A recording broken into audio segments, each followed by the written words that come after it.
You know what's wild? Sometimes the most powerful moments in history aren't the ones with speeches or grand declarations. They're the quiet ones, the ones where someone just stands up.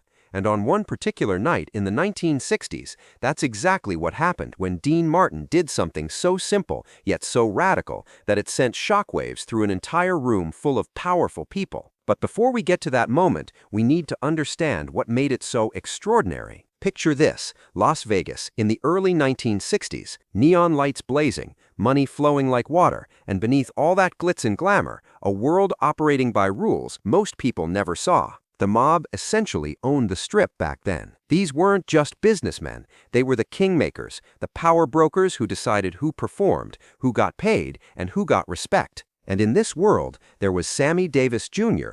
Now, Sammy wasn't just talented, the man was a phenomenon. He could sing, dance, act, do impressions, play multiple instruments, and command a stage like nobody else. When Sammy performed, he didn't just entertain, he transported you. But here's the thing about America in the 1960s. It didn't matter how talented you were if you looked a certain way. The color of your skin determined which doors opened and which stayed locked. Sammy had fought his whole life to kick those doors down. He'd grown up performing in vaudeville, learning his craft before he could even read. By the time he hit Vegas, he was already a star. But being a star didn't mean you were treated like one, not if you were black. The Vegas Strip in those days had an ugly little secret. Black performers could entertain white audiences, rake in money for the casinos, and have their names on marquees visible from space. But when the show ended, they couldn't gamble in those casinos, couldn't eat in those restaurants, couldn't even sleep in those hotels.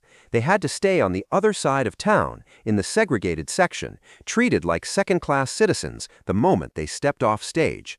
Can you imagine that? Performing for thousands of adoring fans, then being told you're not good enough to sleep under the same roof?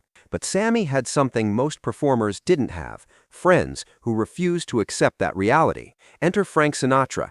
Frank wasn't just the biggest star in Vegas, he was practically royalty. When Frank wanted something, things happened, and Frank had a vision: the Rat Pack. This wasn't just a group of performers doing a show together. This was Frank's middle finger to convention. His way of saying, "We're doing this different." The core lineup was electric: Frank Sinatra, Dean Martin, Sammy Davis Jr., Peter Lawford, and Joey Bishop. They'd perform, crack jokes, drink on stage, and make the whole thing feel like you'd been invited to the coolest party in the world. The chemistry was genuine because the friendship was real. And that friendship, it became Sammy's shield. Frank made it clear, if Sammy wasn't welcome, none of them were coming. It was package deal, take it or leave it. Suddenly, hotels that had never allowed black guests were scrambling to accommodate Sammy Davis Jr. Frank had essentially desegregated the Vegas Strip by sheer force of will and star power. But here's where things get interesting, because having Frank Sinatra as your friend opened doors, but it didn't change everyone's hearts. There were still people who resented it. People who saw Sammy's success, saw him performing alongside white entertainers as an equal, saw him dating white women, and absolutely hated it. One of those people was a mob boss, a real heavy hitter in the Vegas underworld. This guy had power, connections, and an ego the size of Nevada. And one night, he decided he'd had enough of watching Sammy Davis Jr. be treated like he belonged. The setting was a high-stakes gathering, the kind where important people made important deals. Entertainers, mobsters, businessmen, all mixing together in that uniquely Vegas way. Sammy was there because the Rat Pack had a show, and where they went, he went. That's when this mob boss made his move. In front of everyone, and this is crucial, he wanted an audience. He started making degrading comments towards Sammy, not subtle ones, loud, deliberately humiliating remarks designed to put Sammy in his place. He wanted to remind everyone in that room that no matter how famous Sammy was, no matter who his friends were, there was still a hierarchy, and in this man's mind, Sammy was at the bottom of it. The room went cold. You know that moment when everyone suddenly realizes something bad is happening and nobody knows what to do? That was this. People froze. Some looked away, pretending they hadn't heard. Others watched nervously, waiting to see what would happen next. Sammy, to his credit, handled it with remarkable grace. He dealt with racism his entire life. He knew how to navigate these moments, how to diffuse tension, how to survive, but you could see it in his eyes: the hurt, the anger, the humiliation of being reduced to nothing in front of his peers. And that's when Dean Martin stepped in. Now, Dean was an interesting guy. Unlike Frank, who was all intensity and fire, Dean was cool personified. He had this laid-back, almost lazy charm that made everything look effortless. He was funny, charming, and seemed like he never took anything too seriously. People sometimes mistook that coolness for not caring. They were wrong. Dean walked over to where Sammy was standing, and in front of everyone, the same audience the mob boss had wanted, Dean made a choice. He didn't give a speech, he didn't get confrontational, he did something much simpler and somehow much more powerful. He put his arm around Sammy. Then he sat down next to him, right there in full view of everyone. Dean Martin made it crystal clear. If you've got a problem with him, you've got a problem with me.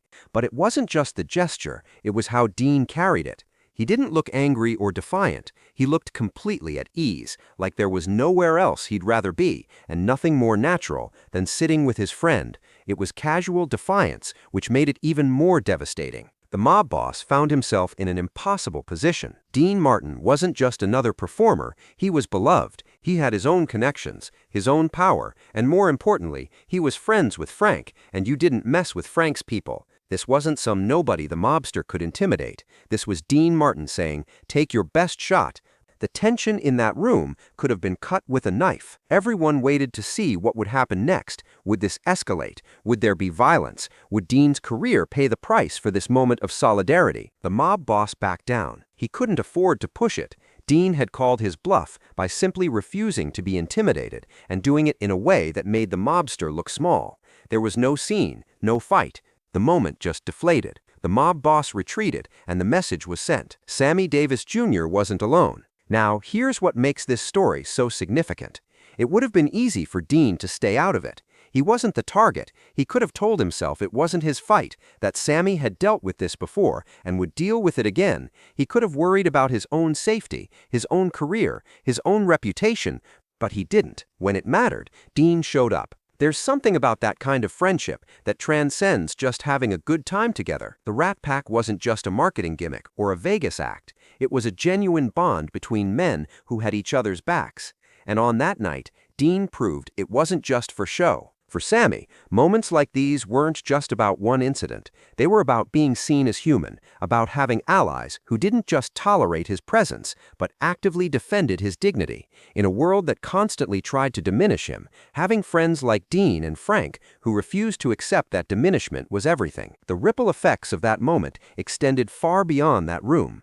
Word spreads fast in Vegas, especially when it involves the mob and famous performers. People heard what Dean Martin had done. Other entertainers saw it. Venue owners noted it. It became another crack in the foundation of segregation, another example of someone saying, "This isn't acceptable." And here's the beautiful thing.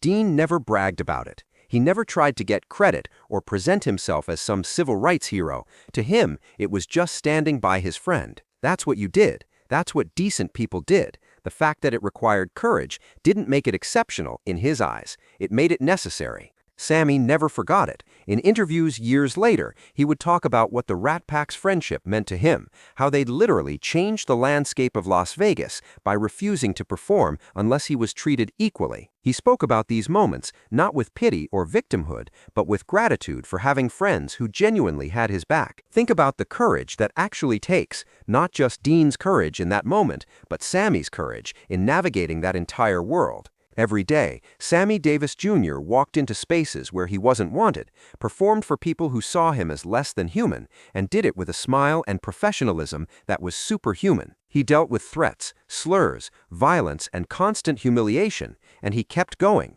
The 1960s were a turning point in America. The civil rights movement was gaining momentum, and these small acts of defiance, whether it was Rosa Parks refusing to give up her seat or Dean Martin refusing to let his friend be humiliated, they all added up. They all mattered. But let's be real for a second. What Dean did shouldn't have been extraordinary. In a just world, standing up for your friend, refusing to let someone be degraded, treating people with basic human dignity, these should be the default. The fact that it required courage, that it was remarkable, tells you everything about how broken the system was.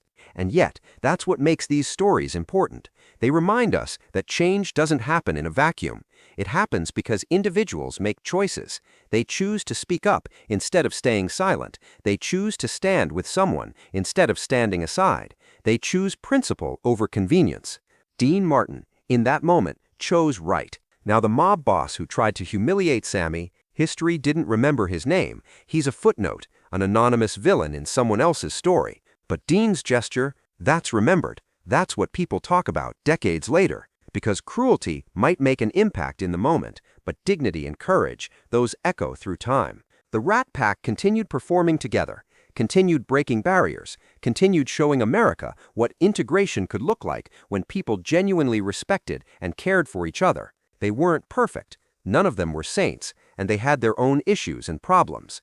But in this aspect, in standing together, they got it right. Sammy Davis Jr. went on to become even more successful, breaking more barriers, opening more doors. He performed for presidents, became a cultural icon, and never stopped fighting for equality. But he carried with him the knowledge that he hadn't fought alone, that when it mattered, his friends had been there. There's a lesson in that for all of us, isn't there? We like to think of history as being made by big moments, laws passed, wars fought, speeches given, and those matter. But history is also made in small moments, in someone deciding to sit next to a friend who's being attacked, in someone refusing to laugh at a cruel joke, in someone saying, "No, we're not doing this." You might not ever face a mob boss in Las Vegas, but you'll face moments where someone is being diminished, disrespected, or dehumanized. Maybe it's a colleague at work, maybe it's a stranger at a restaurant, maybe it's someone online, and in those moments, you get to choose. Do you look away? Do you stay silent? Or do you pull up a chair and put your arm around them? Dean Martin's legacy isn't just his music, or his movies, or his smooth delivery of a joke. It's also this: he showed us what real friendship looks like, what real courage looks like. Not the loud, aggressive kind, but the quiet, steady kind. The kind that says, "I'm here, and I'm not going anywhere." In a world that often feels divided, where it's easy to turn away from injustice if it doesn't directly affect us, that's a lesson worth remembering. We need more people willing to stand up, to sit down next to someone being attacked, to make it clear that hatred and humiliation won't go unchallenged. Because here's the truth: the mob boss had all the traditional power. He had money, connections, the ability to hurt people's careers or worse. But in that moment, Dean Martin had something more powerful: moral courage. And that mob boss discovered what bullies always discover when someone refuses to be intimidated. Their power is an illusion that vanishes the moment someone calls their bluff. That night in Vegas, Dean Martin didn't just defend his friend. He showed everyone watching what integrity looks like. He demonstrated that there are things more important than safety, more important than career, more important than staying in the good graces of powerful people. Things like dignity, friendship, and basic human decency. And maybe that's the real reason this story still resonates today. Because we're all looking for examples of how to be better, how to stand up, how to do the right thing when it's hard. Dean Martin gave us one. Not through a grand gesture or a dramatic confrontation, but through a simple act of solidarity. So the next time you find yourself in a moment where someone needs an ally, remember that night, remember that night, remember Dean Martin putting his arm around Sammy Davis Jr. and sitting down beside him.